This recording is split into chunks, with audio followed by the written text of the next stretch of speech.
পড়াশোনা স্টাডি দেখো দুটো একই মিনিং করলেও স্টাডি মানে আমরা সেই বিষয়টায় যেটায় খুব আগ্রহ বোধ করি সেটা সম্পর্কে অনেক জানার চেষ্টা করি, অথবা প্রফেশনাল প্রয়োজনে সেই বিষয়টার আনুষঙ্গিক দিকগুলো সম্পর্কে আরও জানার চেষ্টা করি।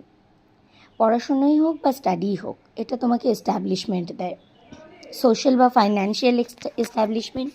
এবং তার সঙ্গে সঙ্গে তুমি ভেতর থেকে উপলব্ধি করো তুমি এমন একজন মানুষ যার ভেতর নাড়াচাড়া করলে অনেক তথ্য আছে, অনেক নলেজ আছে, অনেক উপলব্ধি আছে, অনেক অনুভূতি আছে। এই অনুভূতিগুলো আমরা অ্যাসেম্বল করতে পারি যখন আমরা কোনো কিছু পড়াশুনোর মধ্যে দিয়ে যাই। অর্থাৎ কি না, যেমন অজানাকে জানা যায় তেমন নিজেকেও জানা যায়। নিজেকে জানাটা খুব জরুরি, তাই না? নিজেকে জানতে না পারলে আর অপরকে বুঝতে পারবো না। দয়া, মায়া, স্নেহ এই গুণগুলো আমাদের মধ্যে পরিব্যাপ্ত হতেই পারবে না যদি না আমি অপরের দুঃখটাকে উপলব্ধি করতে পারি।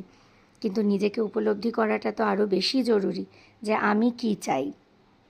সেজন্য সোসাইটিকে ফেস করা, কেরিয়ারে এস্টাবলিশমেন্ট এগুলো যেমন খুব জরুরি, তেমন তার সঙ্গে ভীষণভাবে জরুরি তোমার নিজের প্রতি নিজের একটা আস্থা তৈরি হওয়া, নিজের কাছে নিজের একটা ক্ল্যারিটি বোধ তৈরি হওয়া এবং নিজের পাশে থাকা।